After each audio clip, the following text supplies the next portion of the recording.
Halo, perkenalkan nama saya Nabi Melati dengan NPM 23412036 dari program studi akuntansi kelas AKT 23A. Di sini saya akan membahas materi tentang negosiasi.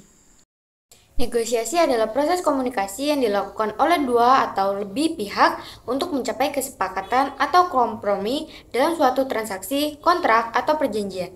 Negosiasi melibatkan pengguna strategi dan taktik untuk meningkatkan kesempatan mencapai tujuan yang diinginkan, sementara juga mempertimbangkan kepentingan dan kebutuhan pihak lain. Negosiasi dapat dilakukan dalam berbagai konteks, seperti bisnis, politik, atau sosial. Dalam bisnis, negosiasi sering dilakukan antara perusahaan dengan pelanggan, supplier, atau pemasok untuk mencapai kesepakatan harga, kualitas, atau lain-lain. Dalam politik, negosiasi dapat dilakukan antara pemerintah dengan organisasi internasional, partai politik, atau lain-lain untuk mencapai kesepakatan tentang kebijakan atau perjanjian. Tahapan negosiasi biasanya melibatkan beberapa langkah seperti yang pertama, pengenalan. Pihak-pihak yang terlibat memperkenalkan diri dan tujuan mereka. Yang kedua, mengumpulkan informasi. Pihak-pihak yang terlibat mengumpulkan informasi tentang kepentingan dan kebutuhan masing-masing. Yang ketiga, pengiriman sinyal. Pihak-pihak yang terlibat mengirimkan sinyal tentang apa yang mereka inginkan dan apa yang mereka siap untuk berikan. Yang keempat, negosiasi. Pihak-pihak yang terlibat melakukan diskusi dan perundingan untuk mencapai kesepakatan. Yang kelima, kompromi. Pihak-pihak yang terlibat mencari kompromi yang memuaskan semua pihak. Yang terakhir yaitu penandatanganan. Kesepakatan yang telah dicapai ditandatangani dan dijamin.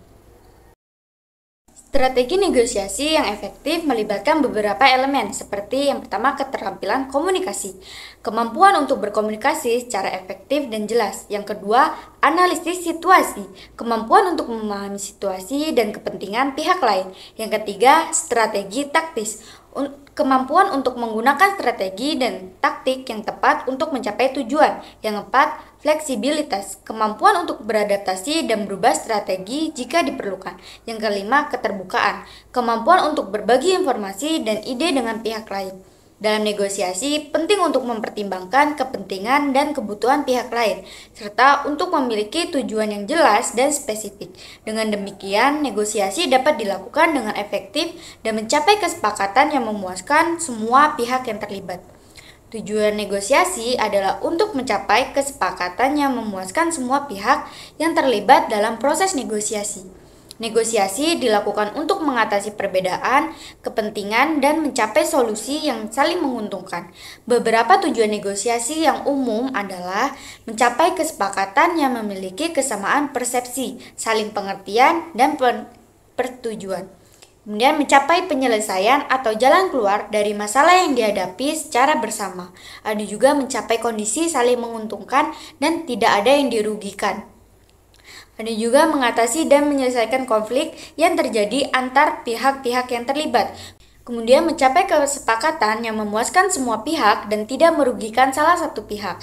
Dalam negosiasi, pihak yang terlibat harus memiliki tujuan yang jelas dan spesifik untuk mencapai kesepakatan yang memuaskan. Mereka harus bekerja sama untuk mencari solusi yang memuaskan semua pihak, dan strategi negosiasi yang efektif melibatkan kemampuan komunikasi yang baik, analisis situasi, dan kemampuan untuk beradaptasi. Manfaat negosiasi adalah berbagai keuntungan yang dapat diperoleh dari proses bernegosiasi. Beberapa manfaat negosiasi yang umum adalah menciptakan jalinan kerjasama. Negosiasi membantu menciptakan kerjasama antara badan usaha, organisasi, atau individu dalam melakukan usaha dan kegiatan bersama. Kemudian meminimalkan masalah. Negosiasi dapat membantu mengatasi dan menyelesaikan masalah yang timbul dalam organisasi atau individu. Kemudian terbentuknya interaksi yang positif. Negosiasi dapat menghasilkan interaksi yang positif antara pihak yang melakukan negosiasi yang kemudian dapat berdampak luas ke banyak orang. Ada juga mengambil alternatif yang saling menguntungkan. Negosiasi memungkinkan pihak-pihak untuk mencari jalan tengah dan menemukan solusi yang sama-sama menguntungkan. Yang terakhir, meningkatkan keterampilan komunikasi. Negosiasi membantu meningkatkan keterampilan komunikasi antar pihak yang melakukan negosiasi. Kesimpulan dari negosiasi adalah mencapai kesepakatan yang memuaskan semua pihak yang terlibat dalam proses negosiasi. Negosiasi dilakukan untuk mengatasi perbedaan kepentingan dan mencapai solusi yang saling menguntungkan. Negosiasi juga dapat dilakukan untuk mencapai hasil yang saling menguntungkan tanpa adanya pihak yang dirugikan, serta untuk menyelesaikan masalah dan menemukan solusi atas permasalahannya yang dialami oleh kedua atau lebih pihak negosiasi. Itulah tadi pembahasan materi tentang negosiasi. Sekian, terima kasih.